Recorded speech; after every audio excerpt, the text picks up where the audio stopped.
What happens when a quiet woodworker tries to hide his heartbreak in a newly installed hot tub on his birthday, only for his gorgeous neighbor to knock on his door wearing a plush white bathrobe?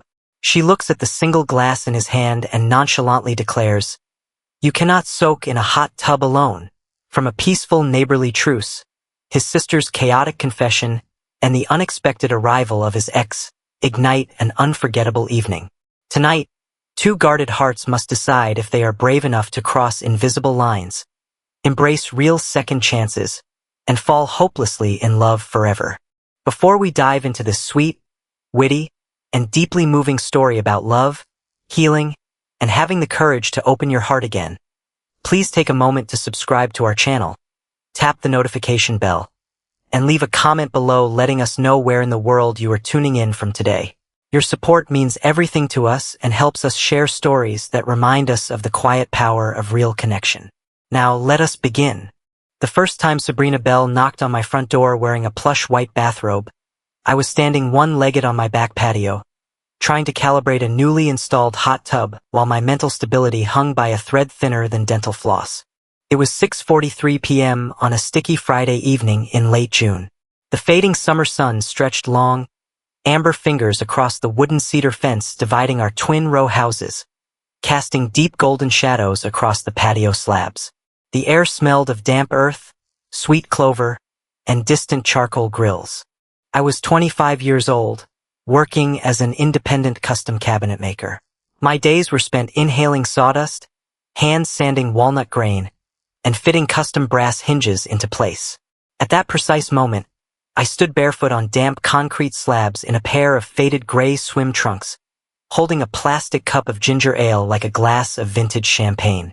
Behind me, the six-person hot tub hummed a low, soothing rhythm, its underwater LED lights glowing cyan beneath the rising steam. A small waterproof speaker rested on the rim, playing a playlist titled "Doing Just Fine," which, if you knew anything about acoustic guitar ballads, told you everything you needed to know about how poorly I was actually doing. Then came the knock. 3 sharp, decisive thuds that echoed down the narrow hallway with absolute confidence and a hint of impatience. I walked barefoot through my small kitchen, leaving wet footprints on the worn oak floorboards. When I opened the front door, Sabrina was standing on my porch under the warm yellow glow of the entryway bulb. She wore a thick, snow-white cotton terry cloth bathrobe, her dark brown hair pinned up haphazardly with a wooden drawing pencil. One side of the robe slipped slightly off her collarbone, exposing a swath of sun-kissed skin and the dark strap of a swimsuit beneath, a detail that immediately dismantled my brain's logical processing power. Sabrina lived in apartment 12B, right next door. She was 26, taught community art classes down at the rec center, and owned Cookie, a chubby, oversized ginger cat with a perpetual attitude problem and an uncanny habit of glaring at me through the window screen. Sabrina was the kind of woman who could carry 3 heavy sacks of groceries, correct your pronunciation of an Italian dish, and make you feel like you were 30 minutes late for an extremely important meeting all at the exact same time. She scanned me slowly from head to toe. The faded swim trunks, the wet feet, the plastic cup, and the subtle, defensive expression of a man desperately trying to pretend that loneliness was a proud lifestyle choice. She tilted her chin up. "You cannot soak in that hot tub alone." I blinked twice, clearing my dry throat. "Hello to you too, neighbor. I saw the steam rising past my kitchen window," Sabrina said, folding her arms tightly across her chest. "I think you should be a little less casual about admitting you peek into my yard," I replied, leaning against the doorframe. "And I also noticed you're holding a single glass," she continued smoothly, her dark brown eyes dropping to the ginger ale. "Maybe I'm a minimalist." Sabrina smirked, her hazel eyes dancing with amusement under the porch light. "You have 5 different types of drill bits neatly labeled by emotional mood in your garage. That isn't minimalism, Nolan. That's an organized cry for help." I leaned my shoulder deeper into the wooden frame because my legs suddenly felt remarkably unsteady. "Sabrina, did you come over here to mock my tool storage system? Or do you have constructive thoughts on hot tub etiquette?" "Both," she said smoothly. Her eyes flicked past my shoulder toward the hallway leading to the back door. taking in the soft blue reflection of the water on the kitchen wall, then returned to my face. For a brief second, the sharp edge in her expression softened. Sabrina could spar like an Olympic fencer, but occasionally, the way she looked at you felt like she had just read the exact page of your personal diary you had been trying to fold down. Besides, she added, her voice dropping an octave, you didn't invite anyone. It's just a hot tub, not a baptismal ceremony. Nolan, she said softly. The way she pronounced my name, Nolan Hayes, always did something dangerously erratic to my chest. I had lived next door to her for 8 months. Long enough to know she drank dark roast coffee spiked with cinnamon, hated metal wind chimes, and sang terrible 90s pop songs whenever she washed her vintage hatchback in the driveway. Long enough to notice how her eyes crinkled when she laughed and how she always left a spare key under her terracotta plant pot. Long enough to stop referring to her as the neighbor when talking to my younger sister, Maddie, and start calling her Sabrina. As if the name itself explained the entire complicated mess I was in. The mess was simple. I was hopelessly in love with her. Because I cared about her so much, I had chosen the most responsible, cowardly path available. Keeping a polite, neighborly distance, offering helpful repairs when her doors squeaked, and keeping my feelings strictly locked down. Who says I didn't invite anyone? I asked, trying to sound casual. Sabrina raised an eyebrow. Your face says it. My face is a liar. Your face has the emotional concealment of a golden retriever expecting a treat. I leaned deeper into the frame.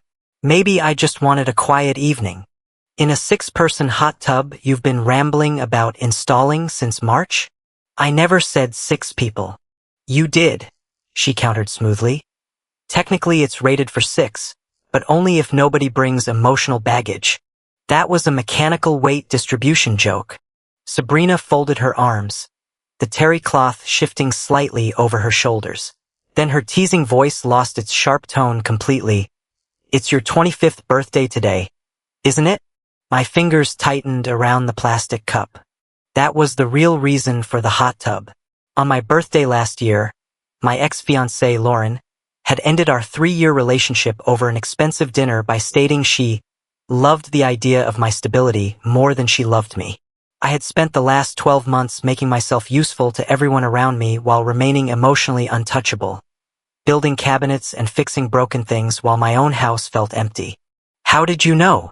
I asked quietly.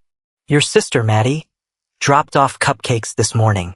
She parked in my spot, apologized, and mentioned that if I saw you acting suspiciously noble tonight, I should intervene immediately. I squeezed my eyes shut, groaning inwardly.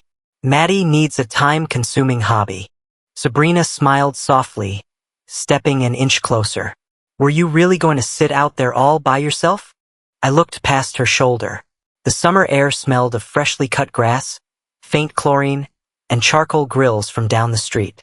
Normal life was happening all around me while I sat alone planning to celebrate my birthday with ginger ale and self-pity. I was going to test the jet pressure, I muttered. Safety first. With that heartbreaking playlist? My kitchen window was open, Nolan. And no man listens to melancholic beats while checking a water pump unless those jets hurt his feelings personally. I burst into a genuine laugh. A real, unscripted laugh that broke through my cautious facade. Sabrina took one step forward across my threshold, close enough that I caught the scent of coconut oil and lavender soap. I made a deal with myself, she said softly. If you had friends over, I was going to stay inside. If you were on a date, I was going to pretend I didn't see and feed cookie treats until I stopped feeling annoyed. My pulse hammered against my ribs. And if I was alone? I asked. She gave a small, brave shrug. Then I was going to knock. In a bathrobe? I have a swimsuit on underneath, she said quickly, her cheeks flushing a light rose color. I'm not a lunatic. The invisible line we had meticulously maintained for 8 months suddenly felt razor-thin beneath our feet. Safe, polite interactions were fading fast. I came over here, she said, her eyes locking firmly onto mine, because you were kind to everyone in the world except yourself, and it's starting to irritate me. And because if you think I'm going to let you enjoy the very first soak without me, You have completely misread our dynamic. Right then, from inside my kitchen, my phone began vibrating against the stone countertop. I turned around and saw the preview text from Maddie. Tell me Sabrina knocked. I might have let a few things slip to her this morning. Sabrina made a quick dive toward the counter to grab my phone. I reached up easily, holding it far out of her reach. Nolan, give me that. Not until I read it, I chuckled, stepping back into the kitchen. A final text popped up on the screen. I told her you've had a massive crush on her, since the day she chewed you out for mixing cardboard with regular trash. Sabrina had read the text right over my forearm. Her mouth opened, closed, and opened again without making a single sound. Which, for a woman who spoke at 100 words a minute, was a monumental event. Her cheeks turned an incredible shade of dark crimson under the kitchen's pendant lights. I looked down at the glowing screen, then up at her. The recycling incident? In my defense, you threw a massive cereal box into the plastic bin, she whispered defensively, her voice pitching up an octave. You gave me a 10-minute lecture on landfill decomposition and urban responsibility, I argued, grinning. You called my waste management habits an environmental crime. Sabrina pressed her lips together, fighting a smile. Her hazel eyes turned gentle, the teasing edge melting away into something warm, vulnerable, and unmistakably real. So, she drawled softly, stepping a half-inch closer until the edge of her bathrobe brushed against my shirt. Your sister knows you like me. Is she right about this part? I placed the phone face down on the counter. Yeah, she's right. I've liked you for a very long time, Sabrina. Since long before the recycling bins. Sabrina's expression shifted into a bright, courageous warmth that lit up her entire face.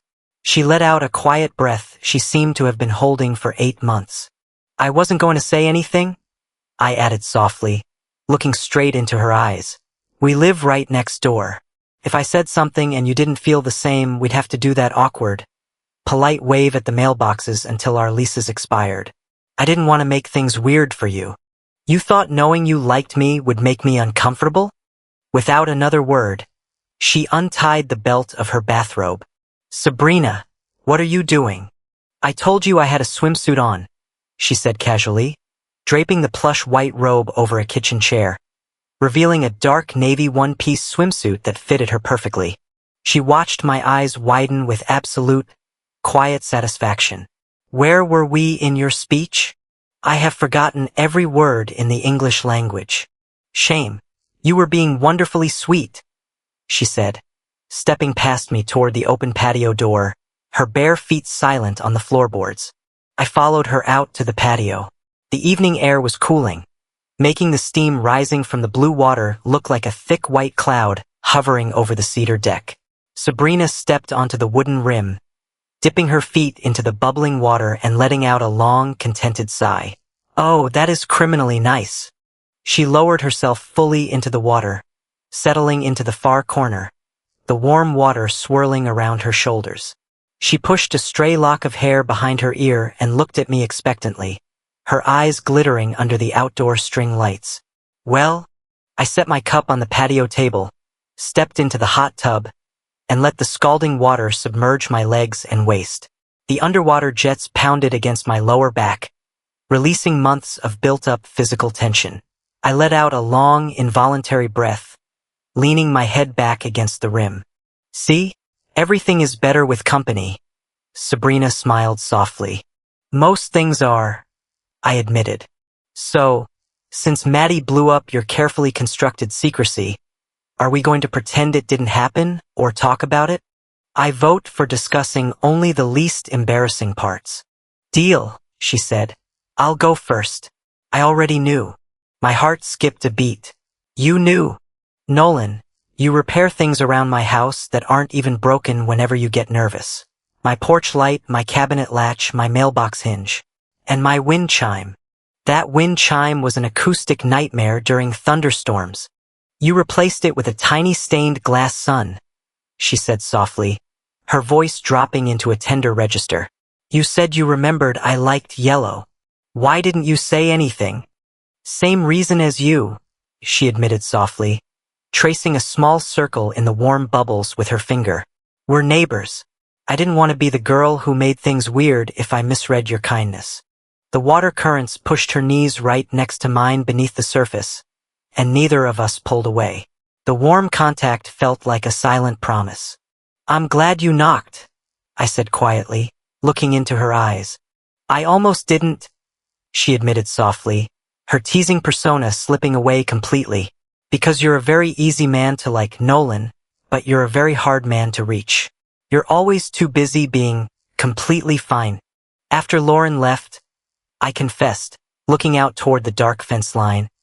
I decided I was never going to make my emotional baggage anyone else's problem again. So I became useful. Useful is safe. Useful doesn't get hurt. I'm not here out of pity, she said, moving closer until the water rippled around her shoulders. I'm here because I like you, because you remembered my favorite color, because you fix my doors without asking for anything, and because I've been waiting for months for you to stop being so damn noble and ask me out on a date. I looked at her mouth, then back up at her eyes. Sabrina Bell, will you go to dinner with me tomorrow? Mercer Street Thai. 7 o'clock. She smiled instantly. I turned my palm up beneath the surface, interlocking my fingers with hers. Sabrina let out a soft, trembling breath.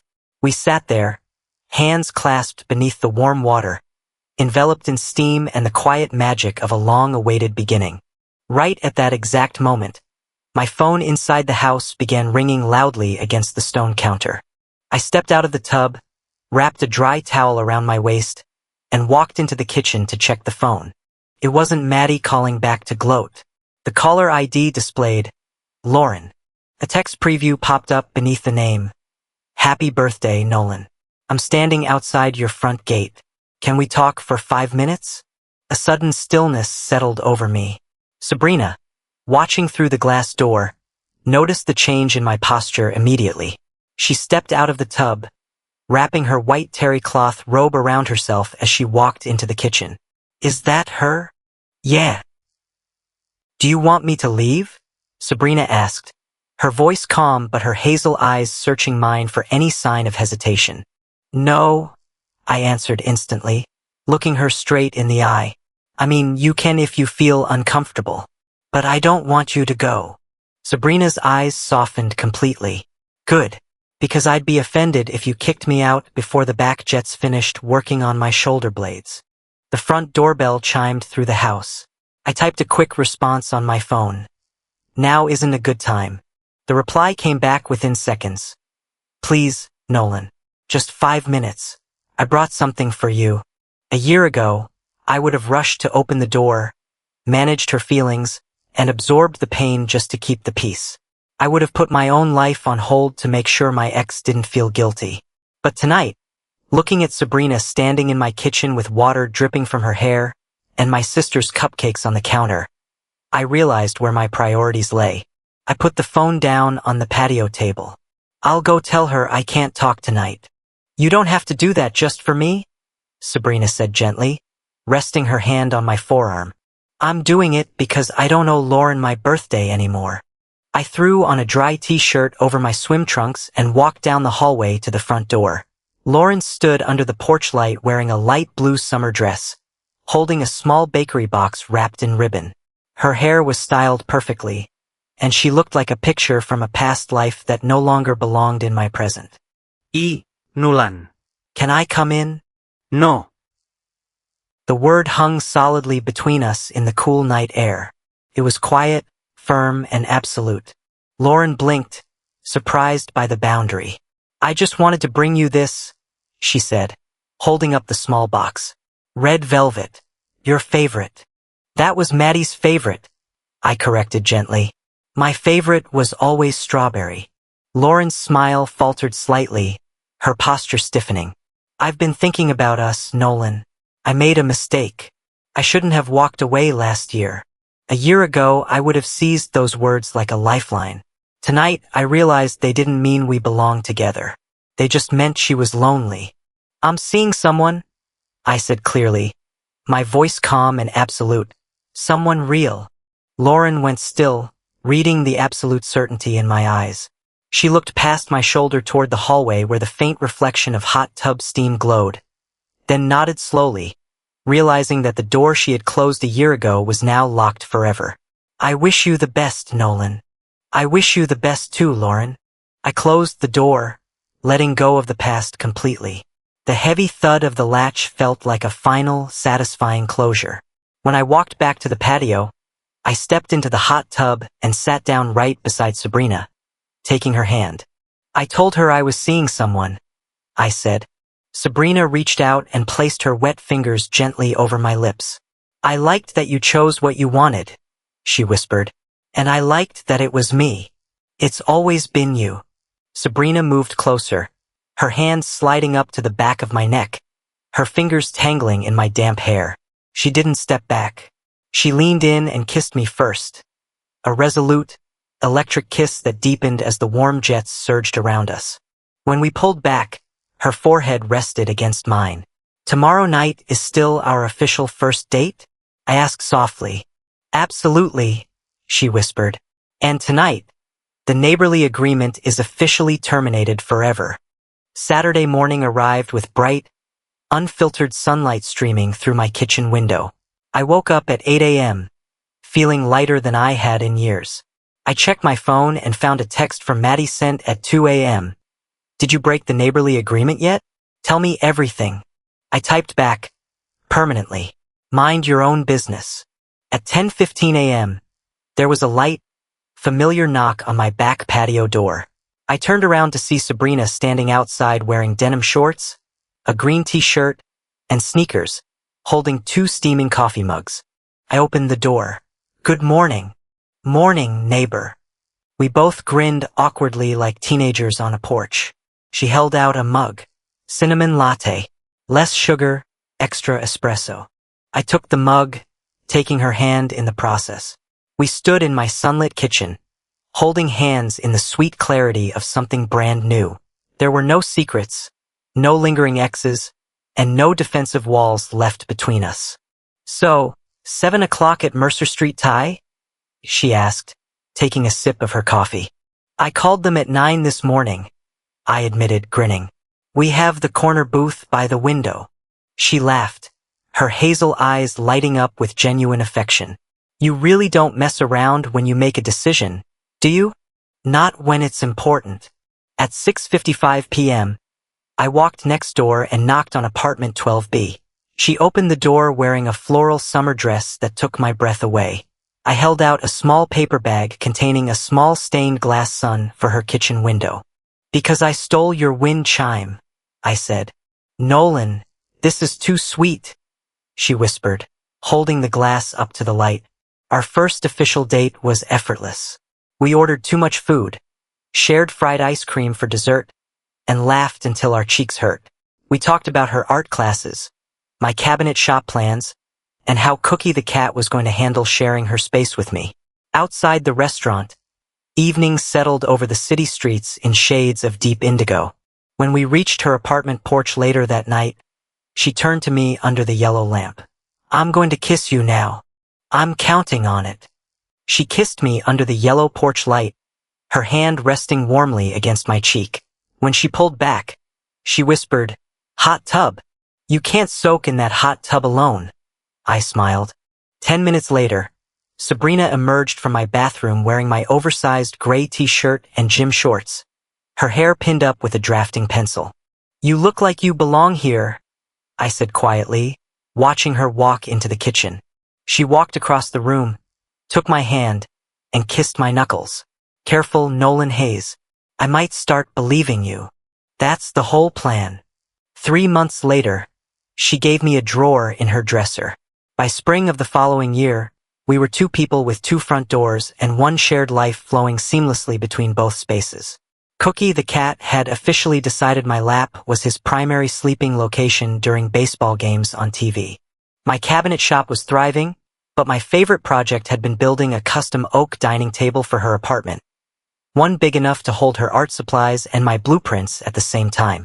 On the 1-year anniversary of the night she knocked on my door, I came home from work to find my back patio lit up with hanging string lights and warm candles. The waterproof speaker was playing soft jazz, and Sabrina was standing near the hot tub in her plush white bathrobe. She pointed a finger at me, her eyes sparkling. "You cannot soak in that hot tub alone." I set my tool bag down, walked across the patio, pulled her into my arms, and kissed her deeply.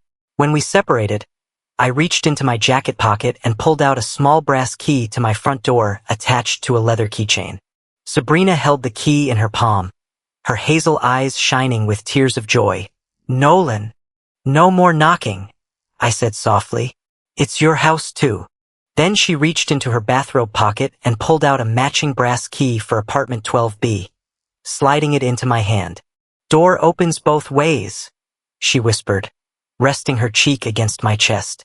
"I love you, Sabrina," I said, steady and absolute. Her radiant smile broke through as she looked up into my eyes. "I love you too, Nolan. Now get in the water." We stepped into the warm, bubbling blue water together under the starry night sky, leaving the doors wide open behind us. Life doesn't always deliver happiness in neat, predictable packages. Sometimes it arrives as a sudden knock on your door when you least expect it. Nolan spent a year hiding behind self-reliance and useful boundaries, but Sabrina showed him that the bravest thing a man can do is unlock the door and accept the love he truly deserves. Thank you so much for joining us for this warm and heart-filling story today. If Nolan and Sabrina's journey brought a smile to your face, please like this video, subscribe to our channel, and turn on the notification bell so you never miss another story. We would love to hear your thoughts in the comments below. Have you ever had an unexpected moment or a bold gesture completely change the direction of your life? Take care of yourselves, stay warm, and we will see you in the next story.